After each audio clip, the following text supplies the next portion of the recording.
Alright everyone, welcome back to another video. Last time we left off at the gateway to China. We're now on to Peace Comes to a French Town. June 1944. The Yanks in Carton. Units of the American Army, which took Carton in the Normandy beachhead sector, line up in the town square for the presentation of awards to the regimental commanders who led the successful attack against the Nazi-held town,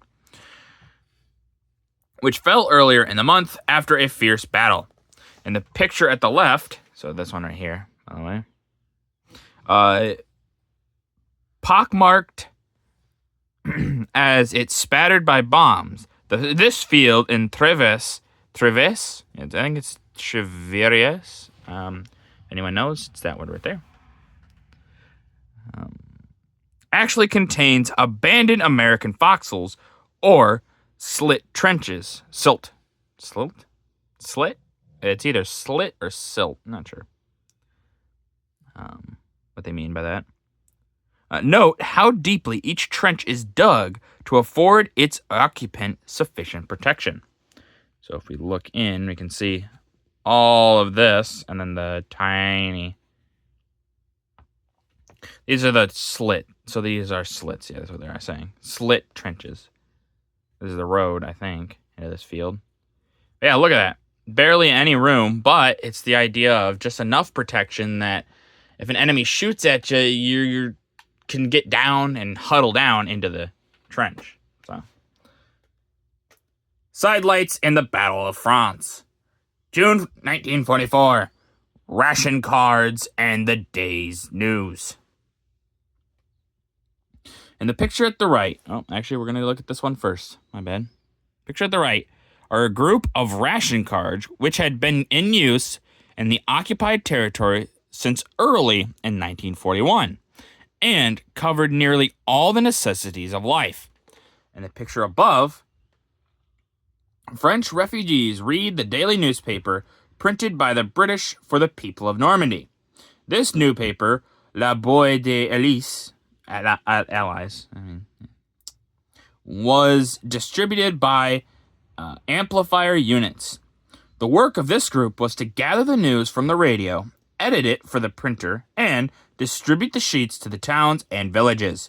The papers were distributed from a loudspeaker van, from which the news was broadcast before the sheets were distributed to the French citizens.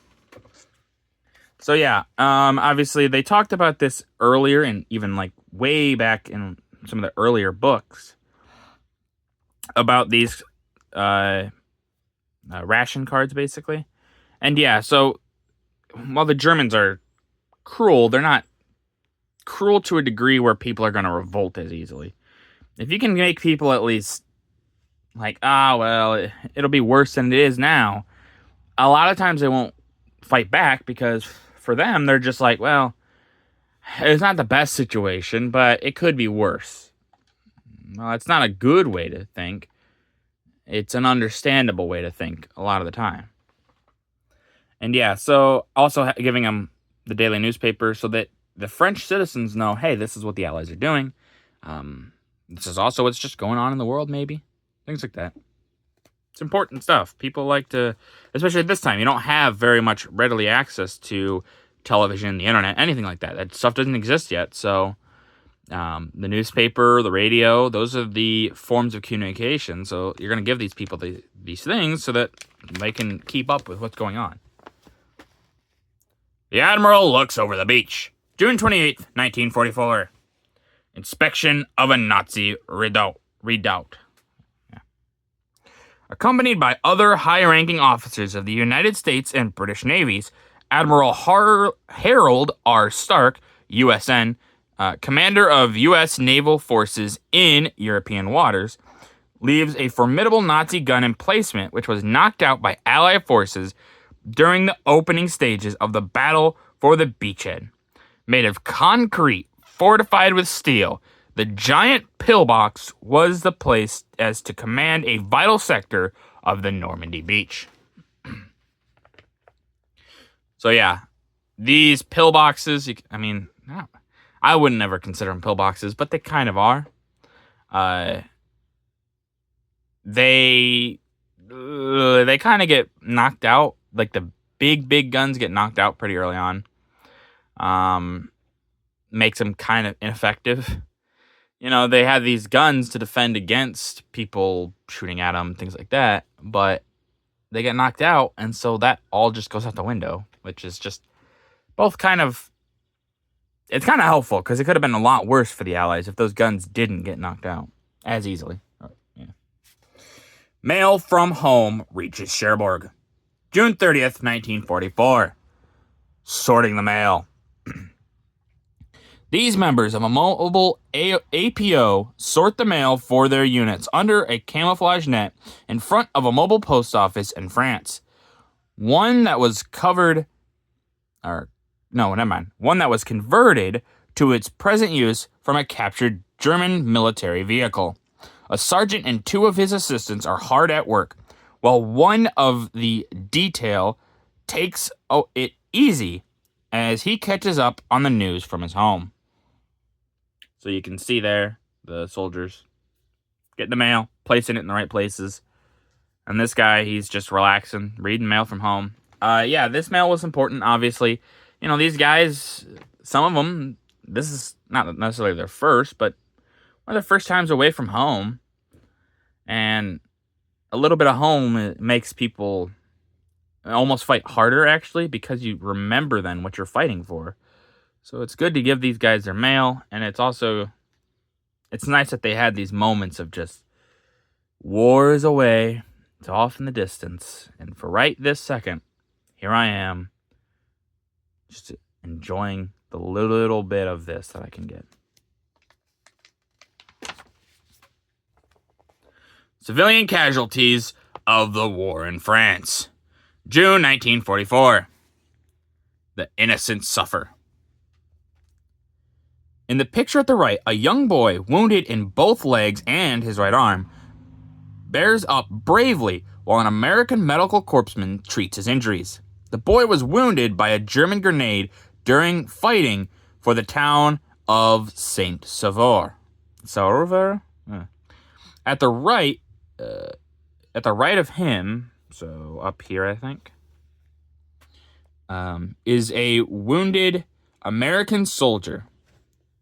Below, a French woman with both legs blown off by a German anti-personnel mine is taken to an American clearing station in France. Civilian casualties were very heavy as the Germans retreated from towns along the Normandy Peninsula. Yeah, and once again, like I said yesterday, a lot of the time the civilians suffer sometimes just as bad or worse than the soldiers. Things like this. This boy. He didn't participate in the fighting. Probably wasn't even that close to it in the grand scheme of things. But a grenade goes off near him, and he gets very severely injured. Luckily, he looks like he'll be maybe all right, but who knows, And then this poor woman, both her legs were blown off. That's not something you just get over, And these people didn't fight. They didn't want the fighting, but they get affected by it either way. German nurses return to their homeland. July 1st, 1944. The American Way. A group of German nurses have chow with a group of American nurses behind the American lines after their capture in the American advance near Cherbourg. Below, an ambulance is made ready to transport the captured nurses back to their lines. When they expressed a desire to return to their own forces rather than be interned, a temporary truce was declared, and their wish was granted. Some of these nurses had been on active service since 1939 and had served on every front where the Germans had been involved. So this is kind of an interesting thing. You have the German and American nurses. They're just sitting there eating together. And they decide they want to go back, and they're allowed to go back. Now, Obviously, some people would ask, well, why would they let them do that? Well, the quickest and simplest answer is they are fighting the Germans. They believe that, more than likely, they believe that this is the best option. Yes, will the nurses maybe heal some guy up and he'll be back in the fighting? It's possible. Not likely, but it's possible. But wouldn't it also be better to help those suffering under, Hitler's oppression, really? I mean, a lot of these soldiers kind of are. If they got the best medical treatment they could, because there's a few extra nurses there. I think that is not a bad thing. So, while we might think it's kind of crazy to give the enemy back their nurses, it's not that crazy, really. But with that, that's going to do it for this video. If you guys liked the video, leave a like. If you didn't, leave a comment. Tell me what I could improve on. I always appreciate your feedback. And as always, subscribe. It really does help out the channel. Thank you.